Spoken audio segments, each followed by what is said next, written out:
ಏನಾದರೂ ಹೇಳ್ಬೇಕಂದ್ರೆ ಸುತ್ತಿ ಬಳಸಿ ಯಾಕೆ ಹೋಗಬೇಕು, ನಾನು ನಿಮಗೆ ಹೇಳ್ಬೇಕಾ, ನಿಮ್ಮ ಹತ್ರನೇ ಮಾತಾಡ್ತೀನಿ. ಸೊ ಎಲ್ಲೋ ಆ ಥರದ್ರಿಂದ ಸ್ವಲ್ಪ ಡಿಸ್ಟರ್ಬ್ ಆದೆ. ಸೊ ನಿಮ್ಮ ಕೋನ ಸರಿ ಇಲ್ಲ ಅನಿಸುತ್ತೆ. So hi all, welcome back to my another new vlog. So ಹೇಗಿದ್ದೀರಾ? ಹೋಪ್ ನೀವೆಲ್ಲ ಚೆನ್ನಾಗಿದ್ದೀರಾ ಅಂತ ಭಾವಿಸ್ತಾ, ಏನಪ್ಪ ಇವತ್ತಿನ ವ್ಲಾಗ್ ಸ್ಪೆಷಲ್ ಅಂದರೆ, ಇವತ್ತು ಟ್ಯೂಸ್ಡೇ ಮಂಗಳವಾರ ಹನುಮಾನ್ ಜಯಂತಿ. ಸೊ ನಮ್ಮನೆಯಲ್ಲೂ ಕೂಡ ಹನುಮಾನ್ ಜಯಂತಿ ಪೂಜೆ ಮಾಡಿದ್ದೀನಿ, ಆಯಿತು. ಸೊ ಹನುಮಾನ್ ಜಯಂತಿ ಅಂದ್ರೇ ನನ್ನ ಲೈಫಲ್ಲಿ ಒಂಥರ ಫಸ್ಟ್ ಒಂದು ಟರ್ನಿಂಗ್ ಪಾಯಿಂಟ್ ಆಗಿದ್ದು ನನ್ನ ಜೀವನದಲ್ಲಿ ಅಲ್ಲೇ. ಸೊ ಏನಪ್ಪ ಅಂದರೆ, ನಮ್ಮಪ್ಪನ ಕಳ್ಕೊಂಡಿದ್ದಂಥ ದಿವಸ ಹನುಮಾನ್ ಜಯಂತಿ. ನಾಳೆ ಇದೆ ನನಗೆ ಇವತ್ತಿನ ಡೇ. ಅಪ್ಪ ಇವತ್ತು ಮಿಡ್ ನೈಟಲ್ಲಿ ಡೆತ್ ಆಗ್ತಾರೆ. ಸೊ ಅದಕ್ಕೂ ಮುಂಚೆ ನಮ್ಮ ಮನೆಯಲ್ಲಿ ಒಂದು ದೊಡ್ಡ ಫಂಕ್ಷನ್ನೇ ಇಟ್ಕೊಂಡಿರ್ತಾರೆ ಅಪ್ಪ. 100 ಜನಕ್ಕೆ ಊಟನ ಹಾಕ್ಸಿ ಆ ಖುಷಿಯಲ್ಲಿ, ಆ ಸಡಗರ ಸಂಭ್ರಮದಲ್ಲಿ ಇರ್ತೀವಿ. ಈ ಥರ ವರ್ಷ ಅಂದರೆ ತುಂಬ ವರ್ಷನೇ ಆಯಿತು. ಸೊ ಆಗ ನನ್ನ ವಯಸ್ಸು 17 ಇಯರ್ಸ್ ಇರುತ್ತೆ. ಸೊ ಏನು ಗೊತ್ತಿಲ್ಲದೆ ವಯಸ್ಸು, ಆಟ ಆಡೋ ವಯಸ್ಸಲ್ಲಿ. ಸೊ ಮನೆಯಲ್ಲಿ ನೆಂಟರೆಲ್ಲನೂ ಕೂಡ ಹಾಗೆ ಉಳಿದಿರ್ತಾರೆ. ನೈಟಲ್ಲಿ 100 ಜನಕ್ಕೆ ಊಟ ಹಾಕ್ಸಿ ಖುಷಿಯಲ್ಲಿ ಇರ್ತಾರೆ ಅಪ್ಪ.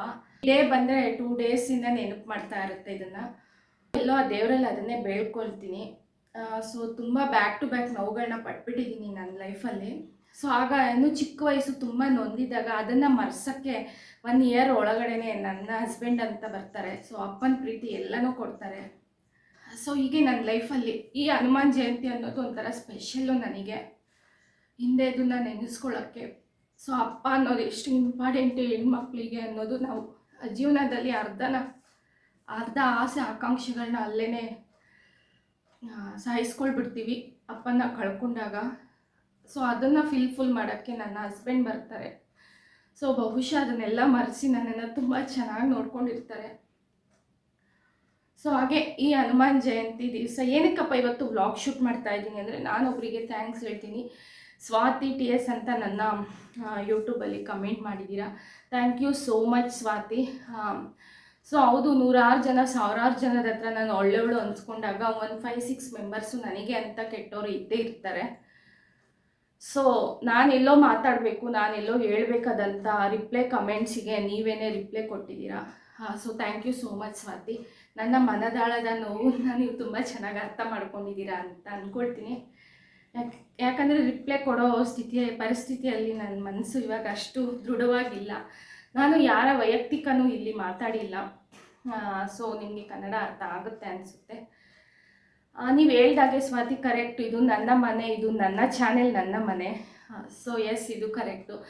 Thank you for your supporting for me.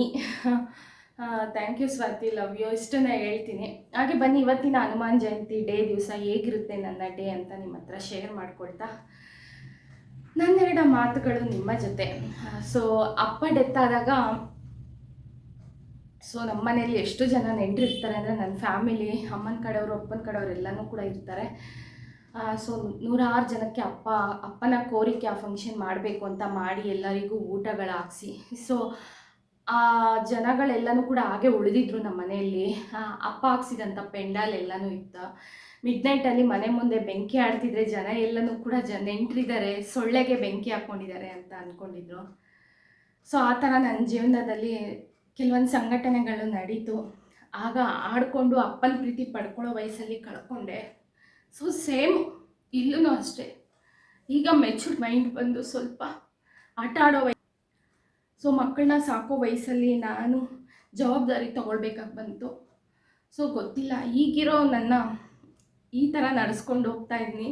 So but ಇವಾಗ ಈ ಕ್ಷಣದಲ್ಲಿ ಈಗ 6 ಮಂತ್ಸಿಂದ ನನಗೆ ಏನು ಜವಾಬ್ದಾರಿ ಅನ್ನೋದು ಏನು ಅಂತ ಸ್ವಲ್ಪ ಕಲಿತಾ ಇದ್ದೀನಿ. ಇನ್ನೂ ಪೂರ್ತಿಯಾಗಿ ಕಲಿತಿಲ್ಲ. ಸೊ ನನ್ನ ಮಾತುಗಳಲ್ಲಿ ಏನಾದರೂ ಸ್ವಲ್ಪ ಮಿಸ್ಟೇಕ್ಗಳಿದ್ರೆ ಕ್ಷಮೆ ಇರಲಿ. ಸೊ ಬನ್ನಿ, ಇವತ್ತಿನ ಡೇ ವ್ಲಾಗ್ ಕಂಟಿನ್ಯೂ ಆಗುತ್ತೆ. ಹನುಮಾನ್ ಜಯಂತಿ ಒಂದ್ಸಗೆ ನಿಮ್ಮೆಲ್ಲರಿಗೂ ಹನುಮಾನ್ ಜಯಂತಿ ಹಬ್ಬದ ಹಾರ್ದಿಕ ಶುಭಾಶಯಗಳು. ಹಬ್ಬ ಅನ್ನೋ ಥರ ಕೆಲವರು ಹಬ್ಬದ ಥರ ಆಚರಿಸ್ತಾರೆ. ನಮ್ಮ ಮನೆ ದೇವರು ಕೂಡ ಹನುಮಾನೇ, ಹಾಗೆ ಅಪ್ಪನ ಮನೆ ದೇವರು ಕೂಡ ಹನುಮಾನೇ. ಎಲ್ಲೋ ನನ್ನ ಅಪ್ಪ ನಾನು ಕಳ್ಕೊಂಡಿದ್ದ ದಿವಸ ಇದು ಅಂದರೆ ಡೇಟ್ ಮಿಸ್ಟೇಕ್ ಇರುತ್ತೆ. 1 ವೀಕ್ ಹೆಚ್ಚು ಕಮ್ಮಿ ಮುಂದಕ್ಕೆ ಹೋಗಿರುತ್ತೆ. ಬಟ್ ನನಗೆಲ್ಲೋ ಡೇ ಅನ್ನೋದು ಇದೆ ಅಲ್ವಾ. ಮನೆಯಲ್ಲಿ ಪೂಜೆ ಮುಗಿಸಿ ದೇವಸ್ಥಾನಕ್ಕೆ ಬಂದೆ. ನಾನು ಬಂದಿರೋದು ಮಾರಮ್ಮನ ದೇವಸ್ಥಾನಕ್ಕೆ. ಇವತ್ತು ಹನುಮಾನ್ ಜಯಂತಿ. ಆ್ಯಕ್ಚುಲಿ ನಾನು ಆಂಜನೇಯ ದೇವಸ್ಥಾನಕ್ಕೆ ಹೋಗಬೇಕಿತ್ತು. ಸೊ ನನಗೆ ಯಾಕೋ ಇಲ್ಲಿಗೆ ಬರಬೇಕು ಅನ್ನಿಸ್ತು. ಪ್ರಶಾಂತವಾಗಿ ಸ್ವಲ್ಪ ದೇವ್ರ ದರ್ಶನ ಎಲ್ಲ ಮಾಡಿ ಕೂತ್ಕೊಂಡು ರಿಟರ್ನ್ ಮನೆಗೆ ಈಗ ಬಂದೆ. ಸೊ ತುಂಬಾ ತಲೆನೋವ್ತಾ ಇದೆ, ಹಂಗಾಗಿ ಬ್ರೇಕ್ಫಾಸ್ಟ್ ಏನೂ ತಿಂದಿಲ್ಲ.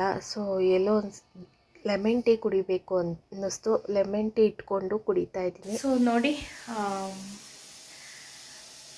ದೇವಸ್ಥಾನಕ್ಕೆ ಹೋಗಿದ್ದೆ. ದೇವಸ್ಥಾನದಿಂದ ಬಂದು ಒಂದು ಲೆಮನ್ ಟೀನ ಕುಡಿದು, ಗ್ರೀನ್ ಟೀ ಅಲ್ಲ, ಲೆಮನ್ ಟೀ ಕುಡಿಬೇಕು ಅನ್ನಿಸ್ತು.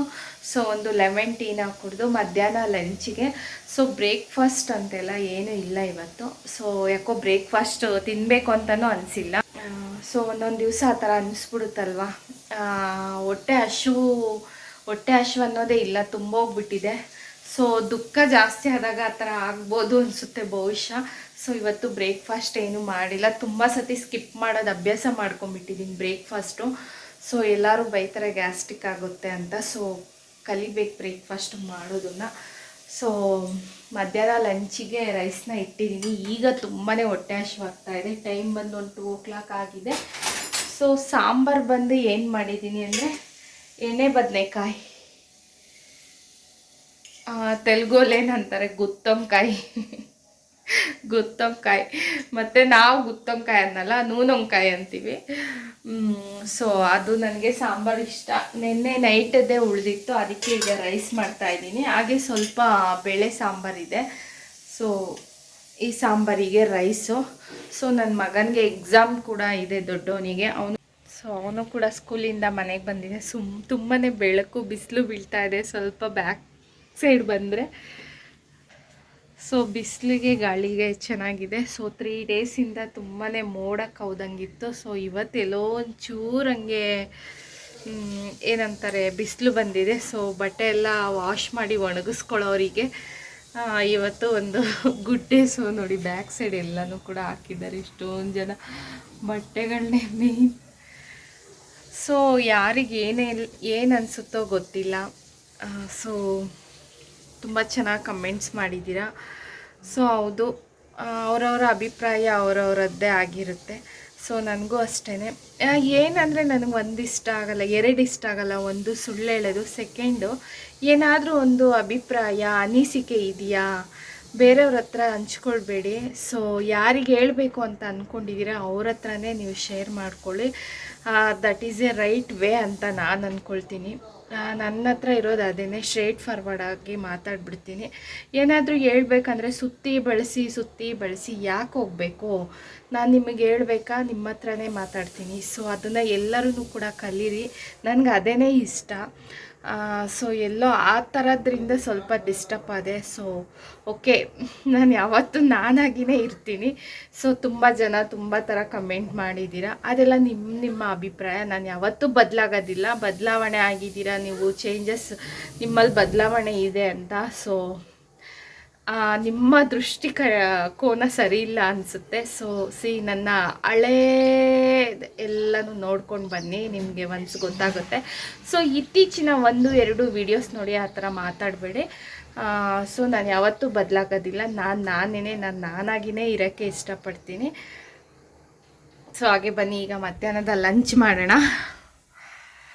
ನನ್ನ ಮಗನೂ ಕೂಡ ಮಧ್ಯಾಹ್ನ ಮನೆಯಲ್ಲಿದ್ದಾನೆ. ಇಬ್ರಿಗೂ ಸೇರಿನೇ ನಾನು ಅಡುಗೆನ ಮಾಡಿದ್ದೀನಿ. ಈಗ ನಂಚ್ಕೊಳ್ಳೋಕ್ಕೆ ಒಂದು ಸ್ವಲ್ಪ ಸಂಡಿಗೆನ ಸುಟ್ಕೊಳ್ಳೋಣ ಅಂತ. ಏನು ಸಂಡಿಗೆ ಇದು ಅಂತ ಎಲ್ಲರಿಗೂ ಗೊತ್ತಿರುತ್ತೆ ಅಲ್ವಾ. ಸೊ ಸಬ್ಬಕ್ಕಿ ಸಾಬುದಾನ ಸಂಡಿಗೆ ಅಂತ ನನ್ನ ಫೇವ್ರೆಟ್ಟು. ನನಗೆ ಚಿಕ್ಕವಳಿದ್ದಾಗಿಂದನೂ ಸಂಡಿಗೆ ಹಪ್ಪಳ ಅದೆಲ್ಲ ಏನೂ ಇಷ್ಟ ಆಗಲ್ಲ, ಈ ಸಬ್ಬಕ್ಕಿದೇ ಬೇಕು. ನನಗೇನಾದರೂ ಮನೇಲಿ ತಿಂಡಿ ಸ್ನ್ಯಾಕ್ಸ್ ಏನೂ ಇಲ್ಲ ಅಂದಿದ್ದ ಟೈಮಲ್ಲಿ ತುಂಬ ಬೇಜಾರಾದಾಗ ಇದನ್ನು ಸುಟ್ಕೊಂಡು ಒಂದು ಪ್ಲೇಟಲ್ಲಿ ಇಟ್ಕೊಂಡು ತುಂಬ ತಿಂದ್ಬಿಟ್ರೆ ನನಗೆ ತಿಂಡಿ ತಿಂದಂಗೆ ಸಮಾಧಾನ ಆಗುತ್ತೆ. ಸಾಬುದಾನ ಏನರಲ್ಲಿ ಮಾಡ್ತಾರೆ ಅಂತ ಯಾರಿಗಾದರೂ ಗೊತ್ತಿದೆಯಾ ಕಮೆಂಟ್ ಮಾಡಿ. ಸೊ ನನಗೆ ಗೊತ್ತಿದ್ದ ಹಾಗೆ ಸಾಬುದಾನ ಸಬ್ಬಕ್ಕಿನ ಮರಗೆಣಸಲ್ಲಿ ಮಾಡೋದು ಅಂತ ಅನಿಸುತ್ತೆ. ಸೊ ಗೊತ್ತಿದ್ದರೆ ಅದು ಬೇರೆ ಇದ್ರಲ್ಲ ಏನರಲ್ಲಿ ಅಂತ ನಿಮಗೇನಾದರೂ ಗೊತ್ತಿದ್ದಲ್ಲಿ ಕಮೆಂಟ್ ಮಾಡಿ. ಇದನ್ನು ತಿನ್ನೋದ್ರಿಂದನೂ ಒಳ್ಳೆಯದೇ, ಮರಗೆಣಸು ಒಳ್ಳೇದಲ್ವ, ಹಂಗಾಗಿ ಸಬ್ಬಕ್ಕಿನೂ ಕೂಡ ಒಳ್ಳೆಯದೇ. ಮಧ್ಯಾಹ್ನ ಒಂದು ಒಳ್ಳೆ ಮೂವಿ ನೋಡ್ತಾ ಊಟ ಮಾಡ್ತಾ ಇದ್ದೀನಿ. ಸಂಜೆ ನನ್ನ ಮಗನ ಮ್ಯೂಸಿಕ್ ಕ್ಲಾಸಿಗೆ ಹೋಗಿದ್ದೆ, ಪಿಕಪ್ ಮಾಡಿಕೊಂಡು ನಾನು ಬಂದಿದ್ದೆ ಲೆನ್ಸ್ ಕಾಟಿಗೆ. ಏನಕ್ಕಪ್ಪ ಅಂದರೆ ನನ್ನ ಐ ಟೆಸ್ಟ್ ಮಾಡಿಸೋಣ ಅಂತ. ಸೊ ಹೆಡ್ಡೇಕ್ಗಿಂತ ನನಗೆ ಕಣ್ಣು ಮುಟ್ಟೋಕ್ಕೇ ಆಗ್ತಾಯಿಲ್ಲ, ಕಣ್ಣು ಮುಟ್ಟಿದ್ರೇ ಪೇಯ್ನ್ ಅನ್ನಿಸ್ತಾ ಇದೆ. ಈ ಥರ ಯಾವತ್ತೂ ಆಗಿಲ್ಲ, ಇದೇ ಫಸ್ಟೇ. ಇದ್ರ ಮಧ್ಯೆ ನನ್ನ ಮಗ ನನಗೆ ಈ ಸತಿ ಗ್ಲಾಸ್ ನೀನು ಚೇಂಜ್ ಮಾಡಬೇಕು ಫ್ರೇಮ್ ಅಂತ ಈ ಪೆಕ್ಸ್ ಎಲ್ಲ ಹಾಕಿ ನನಗೆ ಟ್ರಯಲ್ ನೋಡ್ತಾ ಇದ್ದಾನೆ. ಸೊ ಅವನಿಗೆ ಬೇರೆ ಥರ ಹಾಕ್ಕೊಳ್ಬೇಕು ಅಂತ ನನಗೆ ಅದೇ ಸೆಟ್ ಆಗಿಬಿಟ್ಟಿದೆ. ಸೊ ಎಲ್ಲನೂ ಚೆಕ್ ಮಾಡಿಸ್ಕೊಂಡು ಅವರು ಕೂಡ ಅಂದರು, ಇಷ್ಟು ಬೇಗ 1 ಇಯರ್ ಒಳಗಡೆ ಯಾಕೆ ಇಷ್ಟೊಂದು ಪವರ್ ನಿಮಗೆ ರಿಡ್ಯೂಸ್ ಜಾಸ್ತಿ ಆಗಿದೆ ಅಂತ. ಈ ಪೆಕ್ಸ್ ಬೆಟರ್ ಅನಿಪಿస్తుంది నాకు బాగా షూట్ అయిపోయింది కదా. ఇదే బాగలేదా? ఇదే బాగుంది నాకు. ಕಮೆಂಟ್ ಮಾಡಿ ಗೈಸ್, ಈ ಸ್ಪೆಕ್ಸೇ ನನ್ನ ಫೇಸ್ಗೆ ಶೂಟ್ ಆಗಿದೆ ಅಂತ ಅಲ್ವಾ.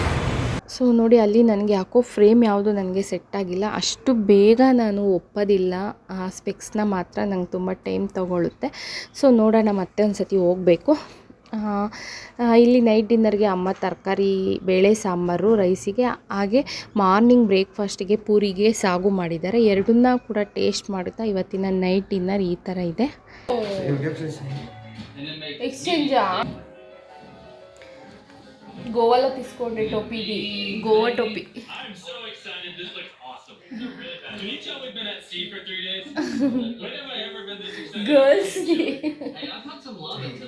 ಸೊ ಇವತ್ತಿನ ವ್ಲಾಗ್ ನಿಮ್ಮೆಲ್ಲರಿಗೂ ಇಷ್ಟ ಆಗಿದೆ ಅಂದ್ಕೊಳ್ತಾ, once again Swathi TS thank you so much. ಹಾಗೆ ವಸಂತ ಸಿಸ್ಟರ್, ರಕ್ಷಿತಾ ಸಿಸ್ಟರ್, ನಂದಿನಿ, ಹಾಗೆ Rangaswamy thank you so much. ತುಂಬಾ ಸಪೋರ್ಟ್ ಮಾಡ್ತೀರಾ, ಎಲ್ಲ ವಿಡಿಯೋಗೂ ಕಮೆಂಟ್ ಮಾಡ್ತೀರಾ. ಹಾಗೆ Nazrin, Sarala Mangaluru thank you so much sister. ನಿಮ್ಮೆಲ್ಲರಿಗೂ once again heartfully thank you. So next ವ್ಲಾಗಲ್ಲಿ ಸಿಗೋಣ.